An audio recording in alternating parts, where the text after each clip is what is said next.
been known by other names like Aaron, Majaliwa, Machinda, Mlongecha, Mwenetombwe. Those are long Bantu names. Who is Majaliwa? If you look at my face, I'm not that young. I should be in middle age. Majaliwa is a husband. Majaliwa is a father of 5 children, 3 girls and 2 boys. Majaliwa is a singer, is a guitarist. Majaliwa is a preacher and a campaigner of the truth of the Bible, the truth that has been hidden for many years. Majaliwa is a Pan-Africanist, is an author, and very importantly, a Bantu Israelite. What do I believe? Very many people have been asking me questions regarding singing, praise and worship, which I've been doing for the last 20 years. And just few videos are uploaded on YouTube. Looking into the videos that I've been posting recently, preaching about the hidden truth of the Bible. And now some people think I'm doing double standard or some work which is opposite from each other. No, I am praising the Most High through songs of praise and worship and spreading the truth that has been hidden by the colonizers. The only issue is that we have been led to believe the opposite of the truth. And people think Jesus is a white man. No, Jesus was not a white man. Jesus was black. He was not a white man. He was not a white man. What I believe is that biblical Israel is in sub-Saharan Africa. What I believe is that Bantu people are the biblical Israelites.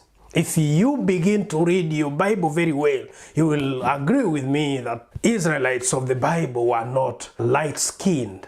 They were rather dark-skinned, and they were taught to be many as the sand of the seashore. And that's the reality we are living today. If you look at sub-Saharan Africa, it has got...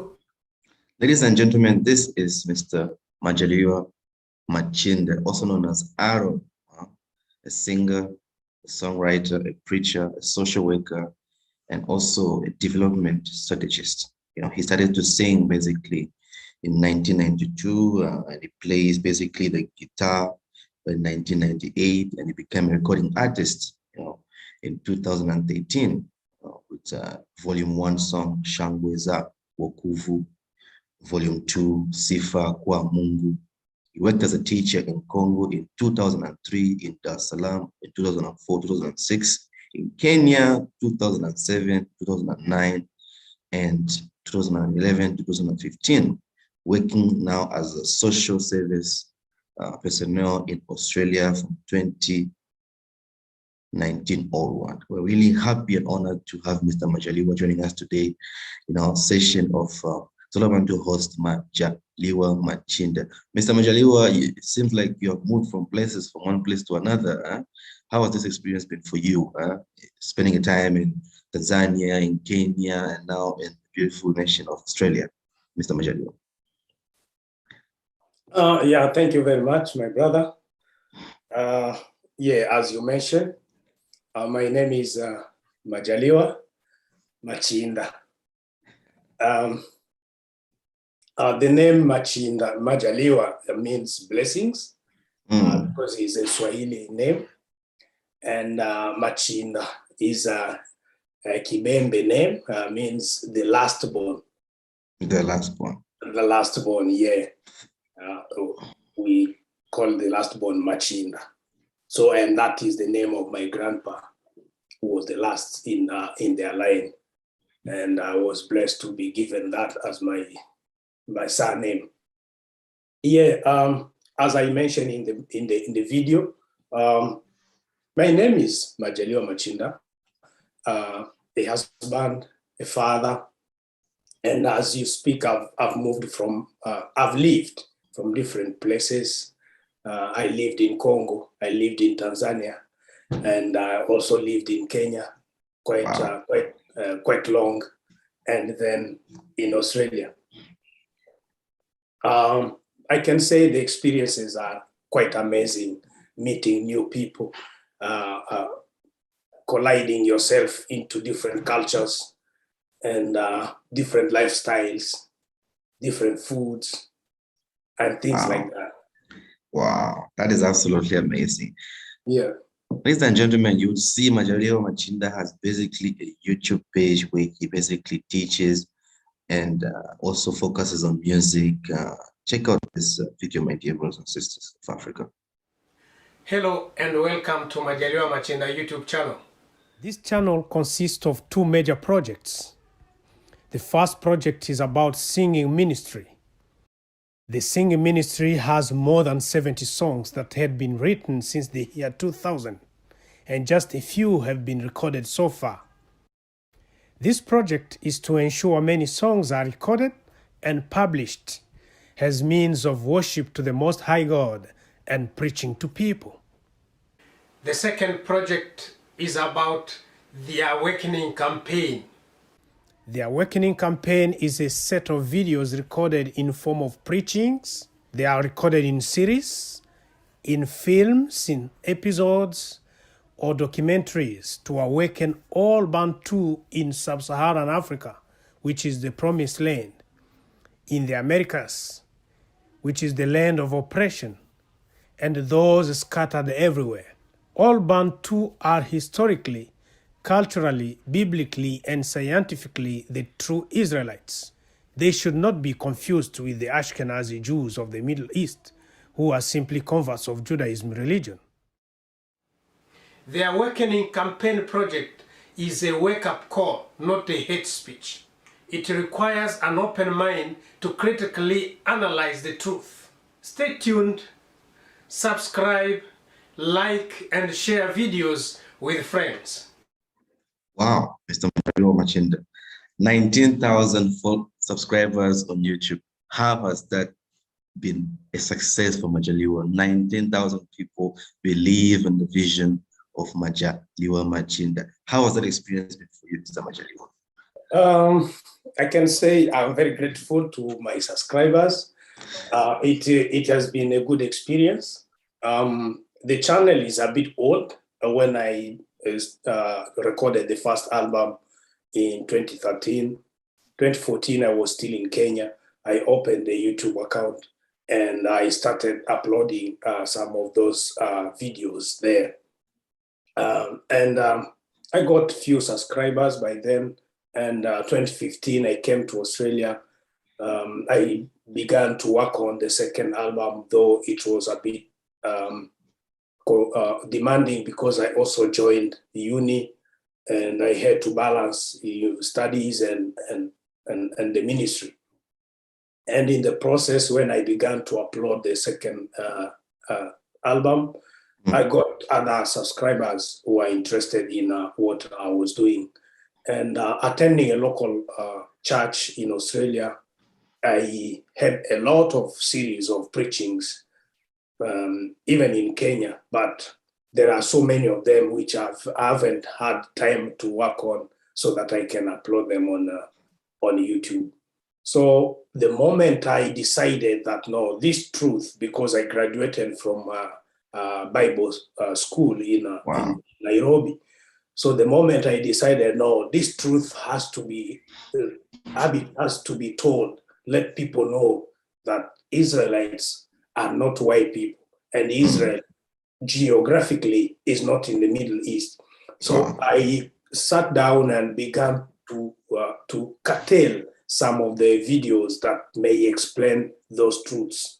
And because some of my subscribers were Swahili speaking, so I had to make those first videos in Swahili to attract those Swahili speakers to listen to me. And when I released the first video about the campaign, about the creation of humankind, I had few subscribers suggesting to me in inbox that they also need to have some subtitles. Then I had to make English and French subtitles, which were quite interesting. And after that, the new subscribers came in and they also suggested that you don't need to stress yourself putting English and French subtitles. You can either put French or English is okay.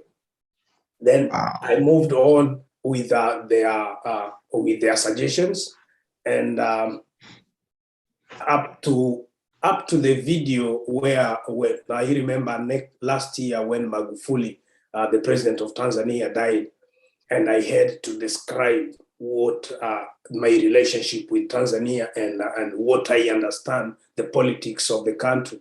So I also uploaded a video about 5 reasons why Magufuli was killed. And that video went viral in the Tanzania websites, and many people started watching them and putting a lot of comments and saying, we need such truth to come out. And because my first name, Majaliwa, is also a name of the first or the first minister, the prime minister of Tanzania. It's also called Kassim Majaliwa.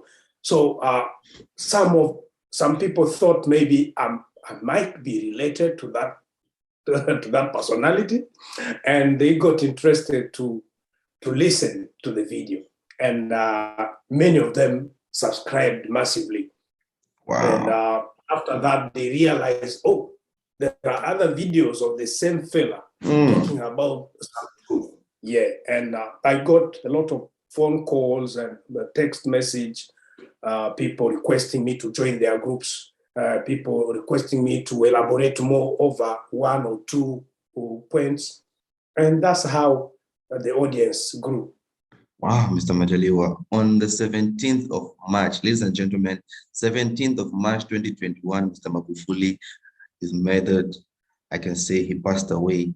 And Mr. Majaliwa releases a video on the 28th of March on 5 reasons why Magufuli was murdered. And the video now has over 908,000 views on YouTube. Yeah. Unbelievable. Unbelievable. Did that come as a surprise to you? 900, close to 1 million views. It was really a surprise because I didn't expect. I was in sorrow. Why I murdered that guy. And because I was planning maybe in 2 years to come to go and meet him and explain my vision. And because he was a man of people, he could receive me and hear my plans. But now he's taken. So I was expressing that sorrow, and because I had that understanding of how the politics work in the country, I had to put everything down, and people started getting interested to watch that particular video. It was not only watching, but people started recommending each other. Can you watch these 5 reasons? Can you do this? Wow. And many people started subscribing to the channel. It became like a surprise. I didn't expect such a big audience to watch the video. That is absolutely incredible. Ladies and gentlemen, you can check out the video on Mr. Majaliwa Machinda's YouTube page on the 28th of March. You'll find a video, 5 reasons why Magufuli was basically killed. And it's an amazing video that will definitely open your eyes. Mr. Majaliwa, of all the projects in the world, 2 major projects, music, song production, preaching, and awakening. Why these 2 major projects, Mr. Majaliwa? In life, you may plan for so many things. While you live, you think, I can do this, I can do that, I can do, but in the midst of too much thinking, I came down and narrowed my project into 2 elements, because I can't live singing. And nowadays, I've produced many other songs now, more than 10, which are in the process of doing videos. And doing videos in these countries, it takes a bit of time, a bit of cost. And I'm beginning to put even the message of people knowing who are the really Israelites within those songs. So narrowing down is to ensure that you are able to manage the project. When you put too many objectives or too many plans, you may end up failing. So I narrowed my project down to say, I will be dealing with music and song production as one element. and that is to praise the Most High and also to let people know the truth through songs. And another element, I'll be preaching and doing the awakening campaign so that people can know the truth. People can know who are the really people of God, and compared to the lies that we've been fed for so long. Yeah, wow. And those two projects, like the second project, I do some expose in the churches, and I remember when I was preaching in a church, showing the spiritual maturity. If you've seen that video about spiritual maturity, and I was telling my audience was Australian. A lot of them were Australians. Wow. So I was telling them that if you stick on worshiping these images, everybody who is acting a movie as Jesus has an image, and another person and another person. How many Jesus do we have? So I was trying to, I am making an awakening through those exposés or lectures to make sure if this audience might not benefit, but somebody else who will watch the video later can benefit.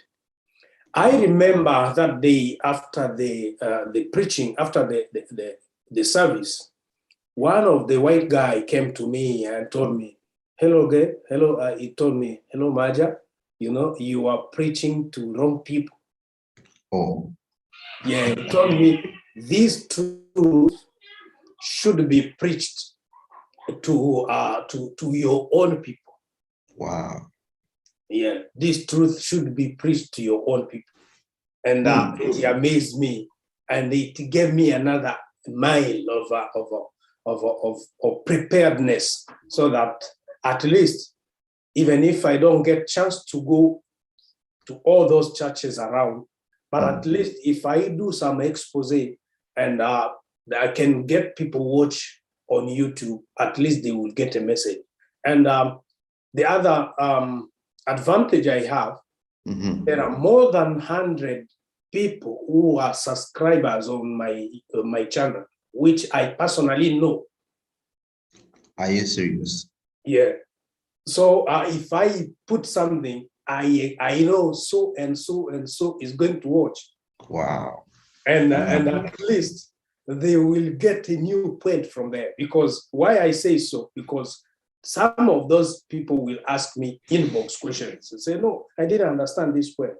Can you elaborate more?" So sometimes I elaborate through a phone call. Wow. So I'm sticking on those two major projects, though they might have other projects within, but those are the major projects to ensure people can know the truth and live by the truth. Mr. Majaliwa, that is absolutely incredible. The second project is Awakening. Today, many people claim to be awakened, you know, but what does awakening mean to you? What does it mean to be an awakening person or an awakened person, Mr. Majaliwa Machinda? Yeah, people define awakening in different ways. And there are those who are becoming violent after knowing the truth. Being awakened is to know the truth and seek steps to start practicing the truth. And the moment you know the truth, that's not the moment you begin to vomit all the truth to other people. They might not be in a position to understand every bit of the truth, you know. So you have to start planning and telling them A today, telling them B tomorrow, and go to C and have some of them reach your level. So awakening for me means it is a stage of knowing yourself.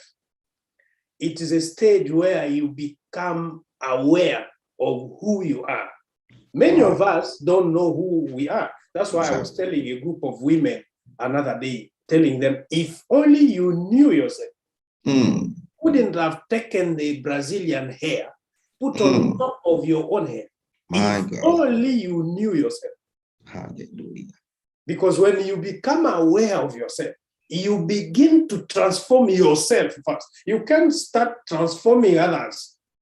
You begin to transform you. So awakening is a self-transformation. It starts with you.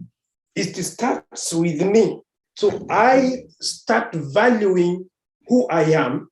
I start valuing what I have. Because I have my hair.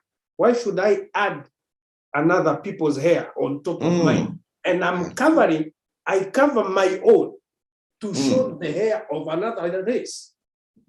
It's a shame, and it is a signal that this person who is doing this doesn't know who they are. Hallelujah. I have my skin here with full of melanin, but guess what? The Western world have made another lotion which lighten the skin. Skin So lightening. because I don't know myself, I take the lotion, I begin to bleach out my skin. Oh la la. So if someone is bleaching, it is another sign that they don't know themselves. And you can just jump and tell them, oh, this is not good. You are not, this is self-hate. Why should you do that? They will not understand it. You better change yourself first, and then they will begin to see the change in you. They will begin to see the change in you. Yeah. Hallelujah. That's what I understand about awakening. That is powerful, Mr. Majaliwa. That is powerful because people are receiving truth. Immediately they begin to teach and impose it on others. Big mistake. Yeah, it's a mistake. Big mistake. You know the truth, you begin to preach the truth to other people. While you have fake nails, you have fake eyelashes, and then you tell others, we need to love ourselves. My God. Love ourselves, and God. you as the speaker, you need to be our example. Wow. Wow. So everyone listening to us today, that is profound, Mr. Majaliwa. Absolutely. Everyone watching us, Mr. Majaliwa says, change yourself first before you think of changing others. That is the sense of awakening. Mr. Majaliwa's channel has gone through a series of what we call the Bantu descendants of Abraham. But before we touch on that, I would like to mention something, Mr. Majaliwa. In 1947, the United Nations gave the land of the so-called Palestine to the fake Jews, I can say, with their leader, David Ben-Gurion. They took the people from nowhere and gave them an identity that they did not deserve, even though they became so-called Jews by proselytism. Mr. Majaliwa, what is your understanding of this crisis, the Jews and the Palestine? Is there something bigger behind this crisis of the Jews of Palestine at the moment, who are occupying basically Palestine at the moment? To my understanding, the white people colonized the land of God, the sub-Saharan Africa. And they also fulfilled the promise of dividing that land, land partition, which is in the book of Joel. So they divided it into small pieces, gave them different names.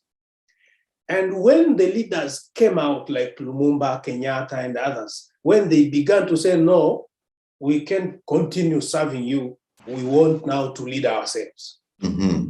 They brought missionaries to preach the gospel, because they were afraid these people are going to retaliate. And let us teach them to forgive. Let teach them to pray while they are closing their eyes. Let preach them humbleness. Even if we beat them, let them be humble and forgive us. So they interpreted the Bible or to their favor. So when they begin to say, Jesus loves you, Jesus, our elders, including my grandfather called Machinda, what he was telling me, they constantly ask the white people, the white missionaries, who is that Jesus? Show us the Jesus you are preaching. So they wanted to know who is Jesus. But when missionaries knew very well that Jesus was killed in that same land and he died for the cause of his own people. Hallelujah. So if we tell them this truth, the truth will bounce to them and it will mean nothing to us as missionaries. Very powerful. So what do? We have to shift the truth somewhere else. Because imagine I come to your house, I kill you, I take your documents, I leave your child, or maybe your child runs away. After 10 years or after 50 years, I come back with the same books I stole from you. But I've made all the effort to remove your name everywhere in the book and change it or translate it. If your name was Majaliwa and Majaliwa was mentioned in the book, then I ask a friend whom I have taken as captive. Then they explain to me Majaliwa means blessing. Everywhere is written Majaliwa, I put blessing there. My God. And when I bring that book back to your grandchildren, and then when they begin to read that, they will not know whether the book belonged to their grandfather. My God. That's what was done to us. Our books, our history was stolen, and it was rewritten. It was rewritten so that when it comes back to us, it should look strange. It should look something else. And when questions started, because our elders were very intelligent, and the moment the white guy will tell us that our elders didn't know how to write, it's wrong. They knew how to write their language, but they didn't know how to write the white people's language. So the writings were quite different. And then the white people concluded that they don't know how to write. We will teach them. What are you going to teach them? You teach them how to write your language, not their language. So they were very clever and they started asking them, where is the Jesus you are talking about? Where is that God? Because we, in our mountains, we meet with our God. Hallelujah. Now you are giving us another God. Where is he? So they sat down and they began to make drawings. And those drawings favored them. They had to draw Jesus, a white guy, so that when they present that white guy to them, to our elders, at least they may win the worship. My God. That's how it went. And they had to paint a lot of statues. If you remember in Congo, there are statues all over of Mary, Joseph, Jesus, and they had to make sure they apply white colors on those statues and impose them to worship. So that is what I call neocolonialism. I have that video in Swahili. It is neocolonialism. After political colonization went off, they brought in religious colonization. And no wonder they brought different churches to confuse us. They didn't bring one. So you mean the different congregation is also a strategy to confuse us? It is a strategy to continue colonizing us. It's a continuation of colonization. And take note, many of us now are taking those religions or those churches like their own innovation, while it has been imposed onto them. Yeah, and people think God is found in those buildings. Why? Because the drawings of those statues are found in the buildings. So that was a neo-colonialism they brought. And even the king of Belgium recommended those who went to Congo to make sure they plant statues everywhere so that these people of God can get confused. And in the process, back to your question, in the process, they ask themselves, now we've confused them, we've shown them a white Jesus. My God. And the second question was, where did all this happen? So the elders wanted to know the geography of the events written in the Bible. And then missionaries had no answer, because the Bible is mentioning tall mountains. Those of our elders can see the mountains behind their houses. Now they're asking them, where else? Where? Tell us, where did all this happen? So that's where they brought the idea of sitting down and how do we completely steal this identity? And now, because the UK rule was ending, going into American rule, so they made their last decision to completely steal the identity of the people of God. And that is in the book of Psalms, chapter 83. David spoke about it, that they will make sure they take all the names of the places off, so that Jerusalem, the city of God, will be remembered no more. So Jerusalem, which is in our places, they had to sit down and find a piece of land somewhere else. They divided Palestine into two. Then they brought their fellow people from Germany and Turkey and somewhere else, and they planted them, just few families.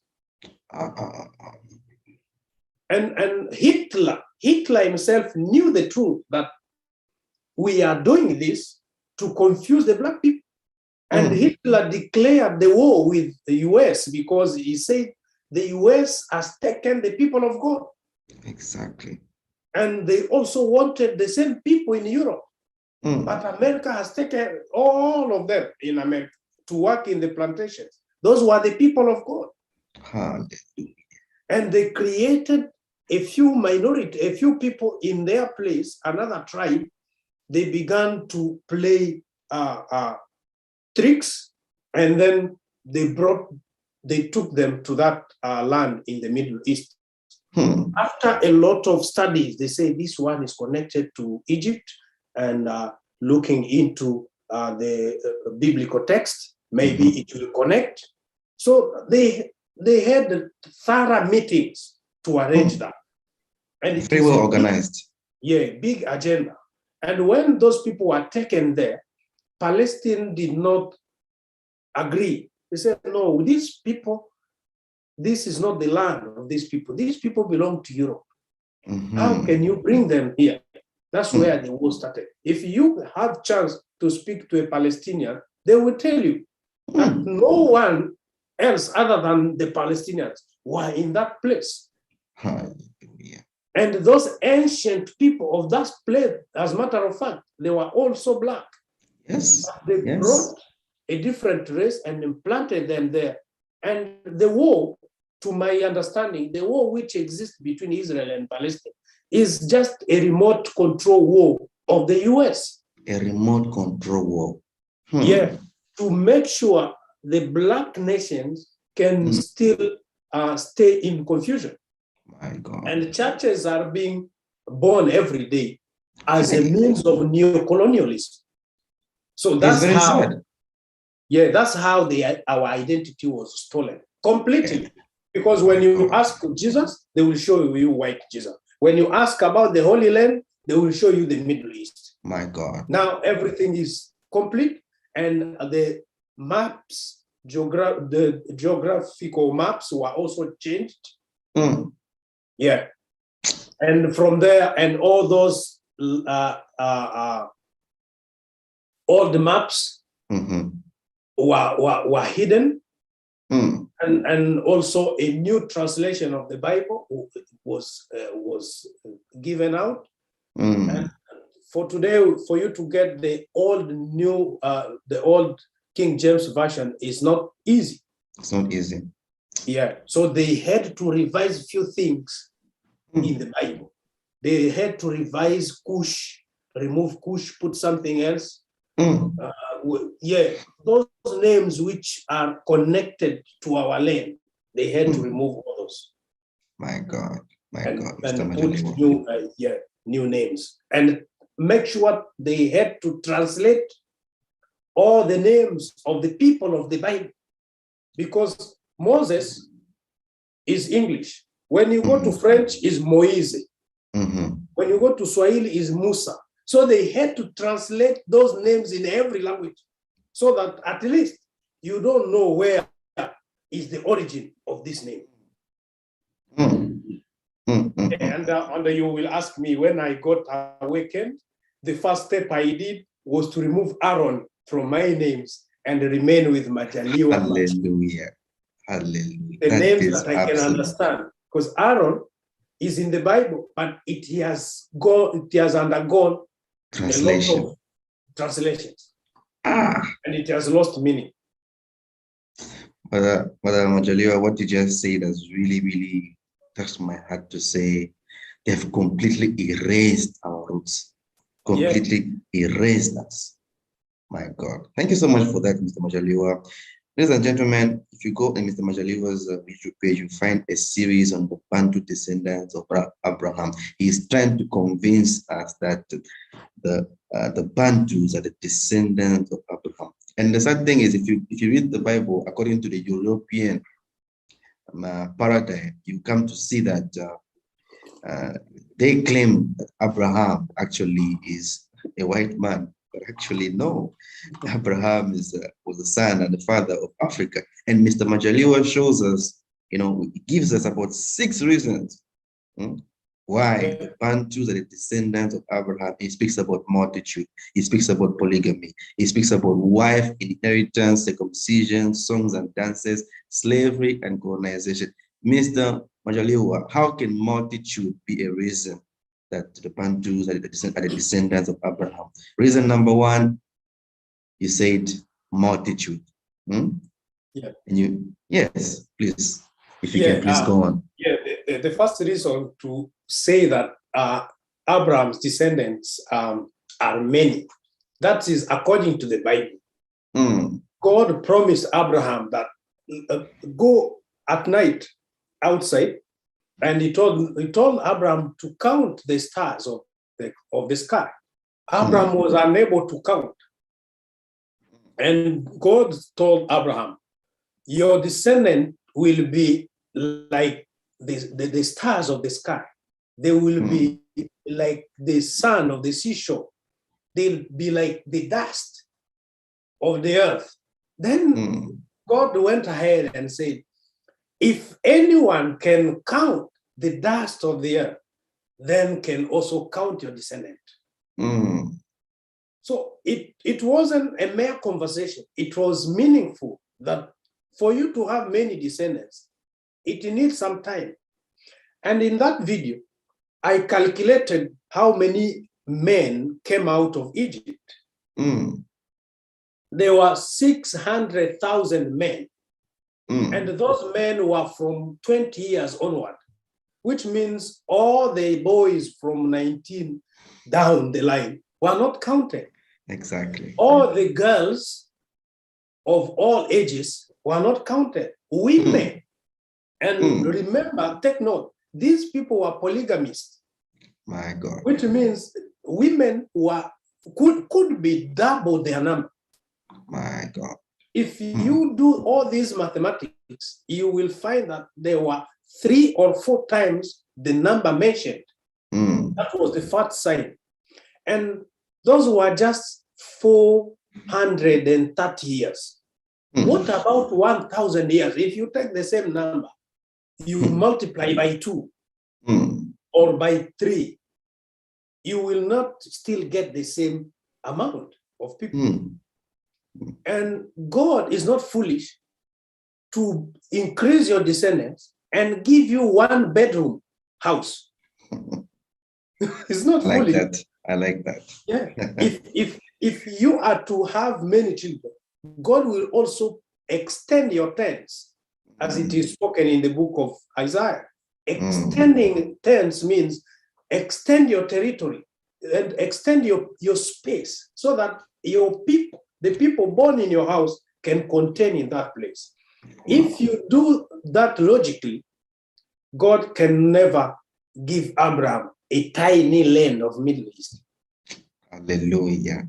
Yes. He has to give them a big land where farming will be practiced, where enough space for children to play will be available, enough space for elders to meet will be also available. Mr. Majaliwa, so the promised land is not up there. The promised land is down the Egypt. Down. Hallelujah. Because when they cross the river, or when they cross the Sea of Reeds, that's the Nile, and going into Sudan. And from there, they had to fight with different nations around, and then went to Promised Land. And the Jordan is the river Congo, which they crossed. Tell me, my friend, if you take the small river in the Middle East, you can even cross it with your legs. Because the river Jordan, spoken in the book of Joshua, chapter 1, verse 14, 13, 14 there, they say the river Jordan is full throughout the year. That one of Middle East is dry during dry season. And people can cross from one end to another. But the people of God were unable to cross the river until God had to do a miracle. And I have that video when I was preaching in the church about where are Great Lakes? Where are the lakes? And back to your question, it means as many as they are the descendants of Abraham, and that's how they have to occupy a big land. So they occupy according to their number. And also God promised them a land full of milk and honey. And that is symbolic. Very symbolic. It is symbolic. Milk means all the things you grow. You grow on the land. Constitute milk, because they were pastoralists. They were growing cattle and other animals. And these people were cultivating the land. So they get milk from the land. And the honey is something precious, very sweet. Hallelujah. It is found under the ground. Hallelujah. Those are the minerals. And those things are found in sub-Saharan Africa, not in the Middle East. This is powerful, Mr. Majaliwa. Yes. I myself was planting. I was planting bananas. I was planting rice in the Congo. We did not use any fertilizer. Just plant and go home. That's the milk we are harnessing. We are harnessing milk over the land full of milk. And remember, in the book of Deuteronomy, when the children of Israel crossed the other side, and it is also explained in the book of Joshua, chapter 1, when they crossed the river Jordan from the other side, and when the land was begin to be divided, after they planted, after a period of time, the manna stopped. When they begin to harvest their first crops, the manna stopped. Now imagine there's nothing you can plant in the Middle East without fertilizer. And the land they were crossing were full of streams of water. The streams of water are not in the Middle East. It is only in Congo, in Gabon, in Angola, coming downward, Tanzania, Kenya. Those are the places where we have a lot of bridges everywhere. Bridge, 2-3 kilometers, another stream of water flowing. 5-6 kilometers, another stream of water. And I'm lucky because I've been into those places. I have evidence. I've been in those places, and I can see those streams of water. There's no dry land all over that place. My God. And the people of God are many. That's why we call them Bantu today. The white people are the one who call them Bantu. They were the ones who brought the name Bantu. Why? They asked them, who are you people? Then the people answered, we are people.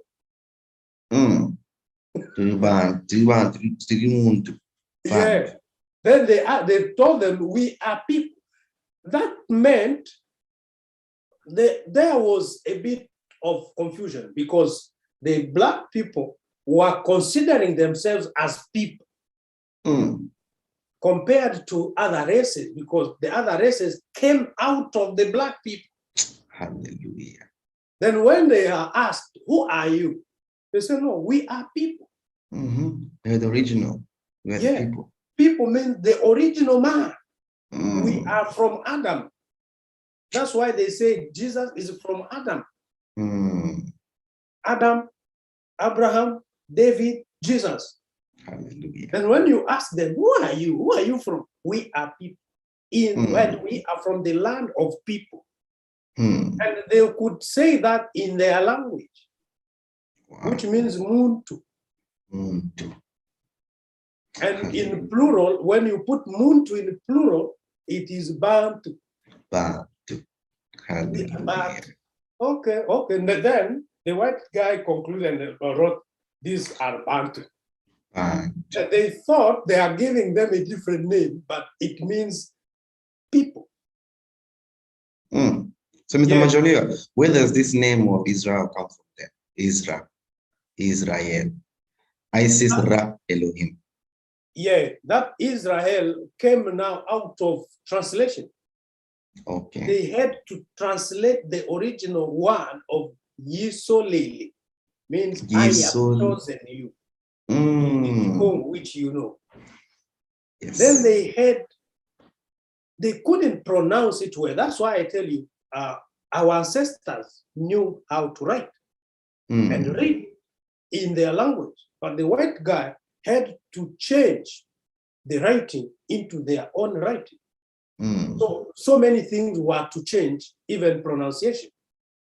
Even the pronunciation of our places were changing because of the pronunciation of a foreign tongue. So instead of Yisoleli, then the Yisoleli came into Israel. My God. In their pronunciation. And those elders who were even defending say, no, we don't say like that. We say Yisoleli. And if you keep on insisting, they kill you. Look at that. And others had to accept. And that's how the word Israel is now coming familiar from everybody. But it just means I've chosen you. Even the Bible testifies that. I've chosen you. Yisoleli. Even in my language, even if our languages differ a little bit, but still make the same sense. Yes. Yisoleli or Sobola. Yeah, almost the same. Means I have chosen you. I have chosen you. Yeah, but white people, when they were translating the Bible, that's why I tell people, you don't need to believe the Bible 100%. Because it has lost meaning here and there. A lot of things have lost because of lack of proper translation. And now, when they were translating, they could even one word could be replaced by a whole sentence. My God. That's why even the Bible became too big. Too big. Depending on the compared to the original one. Our languages, if you remember, our languages have short words. Many short words, but to translate those short words, you can even translate them by a sentence. Even our Proverbs. If you read the book of Proverbs, written by our ancestor Solomon, it was a short book, just a book of riddles, just few sentences, a small 2-3 words. But to understand those Proverbs was a bit difficult. They had to begin to ask elders the meaning of those Proverbs. Wow. And after the meaning, now they have to mix the meaning to bring up a sentence. That's why you see some proverbs are confusing in the Bible. They are very long compared to the original writing of Proverbs. Wow. Mr. Majaliwa, that was absolutely impressive. Reason one, multitude. Yeah. Mr. Majaliwa. The Bantu, without cutting you, the Bantu are many as the sand of the seashore. There are too many. If you take all the sub-Saharan Africa, although there are other tribes, but the Bantu is the majority. I saw a map. You showed the map in your video of the area of the Bantus. Of the area. Yes. And those who have been taken from Africa to Americas, they were also from Bantu. And if you begin to carry a census through the Caribbeans and through the Americans, the Latin America, all those places, there were so many of them. You can't even have an accurate number. Wow. Let's take Congo. I've walked around many places in Congo. There are villages in Congo which there is no road. People are in the village there. And if you are to carry census in the Congo, you will miss a lot of people out. Exactly. Without counting. And the number they are giving of Congo, 85 million or something, it could be more than double that number. Yes. Because there are so many villages where even a bicycle can never ride. There are so many streams of water. People have to swim to cross the other side. Wow. And people live in those villages. And those people have more than one wife there. So just imagine how many people are being born in those villages. And they are not counted. There's no census going on. So these Google figures are just estimates to try to minimize our numbers. That's why people die in the Congo every day. But if you carry census, it's still 85 million. What happened? Profound. Profound. Mr. Majaliwa, you mentioned in the second reason that the Bantus are the descendants of Abraham is polygamy. Today, especially if you're a Christian, there's so-called monogamy. Polygamy is a taboo. But if you read across the entire scriptures, Solomon had this, Abraham had this. Mr. Majaliwa, polygamy, are you of the approval? Do you understand how it functions, or do you think monogamy is the way to go for Africa? Africa has no other way to go other than polygamy. And as I speak to you now, many people who claim to be monogamists, they are polygamists rather. Why I'm saying so? Many people like us, you find me with one wife, but I've got another woman hidden somewhere. Concubine. Yeah. So that is another form of polygamy people are practicing today. They've got a lot of concubines outside who are not known to the family. And if they are even getting children from them. So polygamy still continues, but it is going on in a wrong way because we have been brainwashed to believe that monogamy is the way to go. Monogamy can never be a way to go. Polygamy is the way to go because the nature of God to multiply people is to make women many compared to men. Because a woman can only have one child in 9 months. Take note, viewers, a woman can only have one child in 9 months. But a man can impregnate 9 women in one day. My God. So for you to have many people in a village, you need to have many women compared to men. Because if you only have one man in a village with 10 women, this man will impregnate all those 10. And in the formula of God, we will have 10 children. So polygamy is a system of God, and it is done not because of sexual pleasure.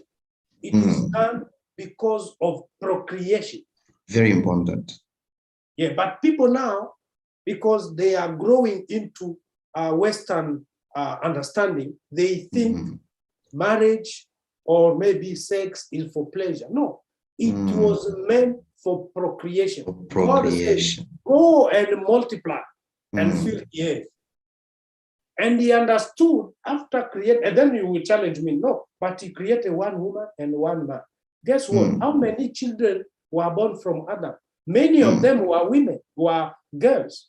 And because girls are not mentioned, they only mention 3 boys born from Adam. And then they say, then he begat other children, boys and girls. So God, from the beginning, started putting the number of women many compared to men, so that people can increase in number. And these people who say Christianity is, by the way, is a confusing platform. My God. Where they say they believe in the Bible, but they only select few things from the Bible. Very powerful. Yes. Because those ancestors of the Bible who show us the way, people like David has 8. People like Solomon, who was very wise among all other people. You can never be wise when you are just linked to one woman. First thing, you will not have a secret. Because you have only one woman who will tell her everything of you. But what does Solomon say in the book of Proverbs? He said, it is very precious for a king. Secret is a precious thing for the king. Secret. For you to be respected, you need to have secret. And with one woman, there's no way you can keep secret. You will keep on telling her everything of your weakness. But if there are 3, 4 of them, you will begin to grow wise, because what you deal with this one will be different from what you deal with the other one. My God. You will deal with them separately. You cannot come to the other house and tell them everything you did in the other house.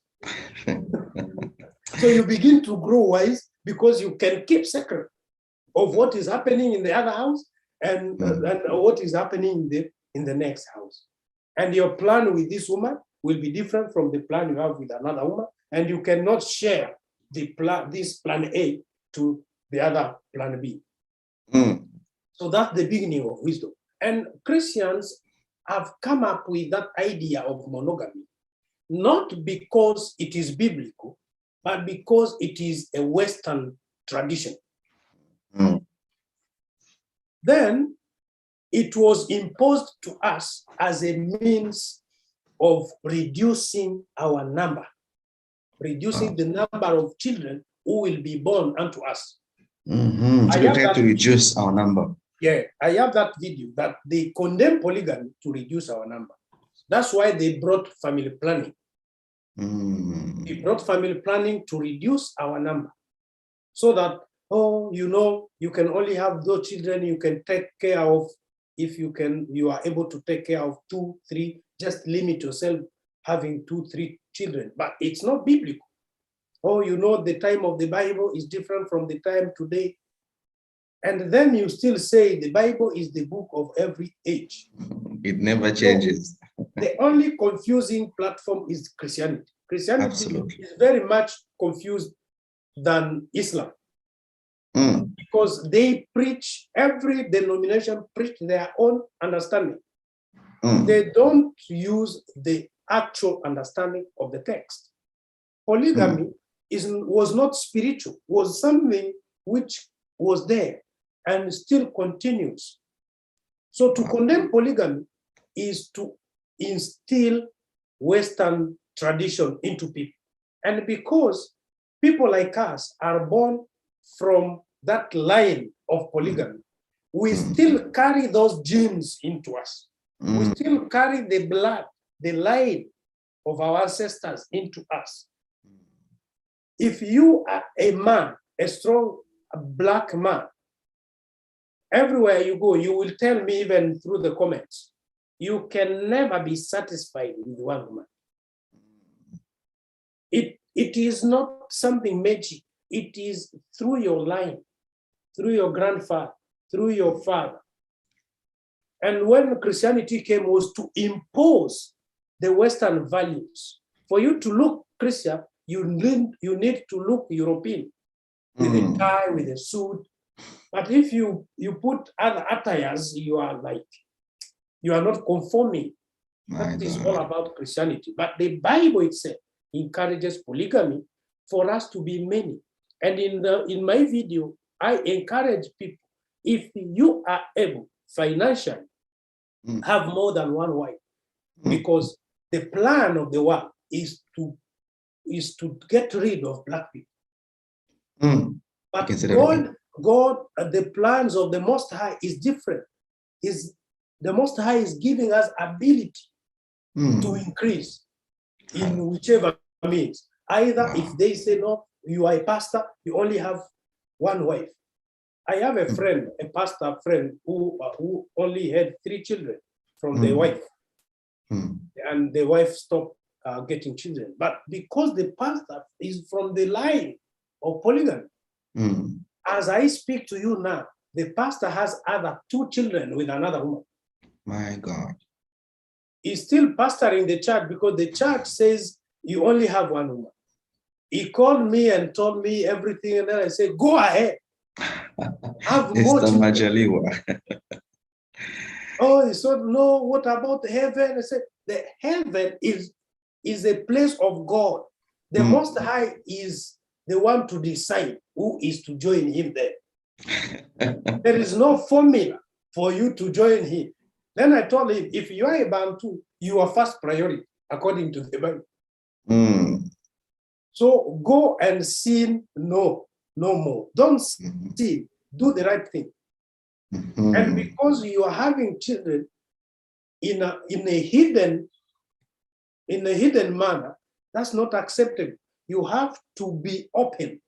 Have all your wives with dignity, every woman in their home, so that children can know each other. Children can share your inheritance. Mr. Majaliwa, that is absolutely amazing. Ladies and gentlemen, there are actually 6 reasons, that the Bantus are the descendants of Abraham. Mr. Majaliwa speaks of multitude. He speaks about polygamy, wife inheritance, songs and dances, slavery and colonization. You can find this on his YouTube page. We are going to talk about so many things with Mr. Majaliwa. There are so many things to talk about. We'll speak about, the truth about the Israelites and Yeshua revealed. We'll speak about Congo, which is the promised land. We will speak about church controversies, 4 kinds of doors, idolatry, why should the diaspora should invest back home. And the most important video which I watched, Mr. Majaliwa spoke about what happens to a lady changing a name to a husband's name. Very, very amazing video which I watched. We're going to speak about it in our next session with Mr. Majaliwa. We have to respect his time. But Mr. Majaliwa, before we let you go for today, because we know you have other different occupations, if you can just say a few words on what happens to a lady changing the name. You said that suppose you marry a man and then you divorce, you change again to the name of the new husband. That husband maybe has passed away, you change again your surname to the name of the other husband you get married to. So what made you make this video and you discourage the women to take the name of the husband? Why did you say something like that, Mr. Majaliwa, before we come to the end of our session? Yes, I said like that, depending on our cultural settings. The Black people have their distinct culture opposed to the white people. And now the world is trying to put everything in one basket. That's why there is war everywhere. And even the war happening in the Congo, happening in the Asia and other places, is due to putting 2 cultures in one basket, like mixing water and oil together. Yeah. So I was talking into Black people's cultural perspective, that we come into marriage with our identity. And when we come into our marriage with our identity, we are not coming to change our identity. We are coming to continue with our identity, so that people who knew us 5 years ago will still know us today. And recognize us. And recognize us. And profound. If separation comes between us, everybody still has their own identity. Then I was showing, that's why I said the message, the woman I'm talking to is a Black woman, because you are messed up with these Western ideologies. Then you think like it is so cute to take your husband and son. In our cultural setting, when my wife takes my son, Machinda, she becomes my sister, because only my sister have the son named Machinda, because it's the name of our father. But if my wife also takes my son, she is now part of my family, not my family, of our family, carrying the same surname like my sister. She also becomes my sister. And there's no way a child will lose the name of their father. Throughout the Bible, all the women who are mentioned there, they were saying, Zipporah, the daughter of Yetro. So they were identified to their line, to their fathers. That's our culture, where we come from. Wow. And we can't change that. And the repercussions behind changing is that when you change your son, you take the one of your husband, you have no guarantee whether you will stay in this marriage for life. My God. So there are things we need to do with precautions, because when your husband dies, you will be compelled to change again. And I was trying to discourage women by showing them how the process goes. Because if I marry you and your husband died, I marry you as a woman, your husband died, and you are bringing the surname of your former husband, I will compel you to change it. And when you change it, you take mine. And when we divorce, the other man will never accept you to continue carrying my name. Even yourself, you will get annoyed of me, and the first thing you will do is to begin to take my surname. That is true. Yeah, because you don't want to hear me anymore. So one woman, 3 surnames. Yeah, 3 surnames. Who are you? God. And maybe you are building your identity through education. The Western education, every stage you go, they give you a certificate. What if today you have a certificate with this surname, diploma with a different surname, degree with a different surname? My God. So you confuse the world and you confuse yourself. So I was trying to encourage them to take back their identity, to stay in their identity, because there is no harm when you maintain your surname. Everything can happen, but you will still maintain your surname. And again, it is a lesson to your children. Your children will quickly know your line through your surname as their mother. If you are carrying the name of your father as your surname, your children will know it quickly. So, oh, my mother is called so-and-so. Okay, so this surname of my mother is the name of her father. So you open children to know all the 2 lines. But the Western culture will stop you from connecting to your line and cling to the new line, which you are not sure of how long will you stay in this line. Wow. So My God. if those who are awakened can understand this truth. But those who are still swept with the Western ideology, they will say, nah, there's nothing. If I love my husband, if I want to take his name, there's no harm. Yes, there's no harm, but what will happen next? And I have a shocking news. In the last month of January, in December, when I released the video, I think a few months ago. There is a friend, we were living together here in Australia. He shared the video on their Facebook. He said, "This all women must hear this." The man was very clever enough because he understood the message, and culturally it's okay.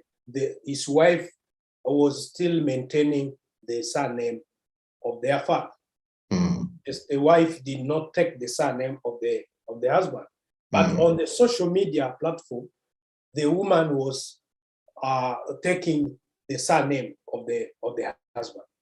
As I speak to you, in the month of January, the guy died of cancer. Oh la la. And now the woman doesn't have hard time with the name because in her identity, she doesn't have the name of the husband. But on social media, she was using the surname of the husband. As I speak to you, the woman has changed that surname on social media. But she doesn't have a lot of process to go through because on Facebook, you only you just change.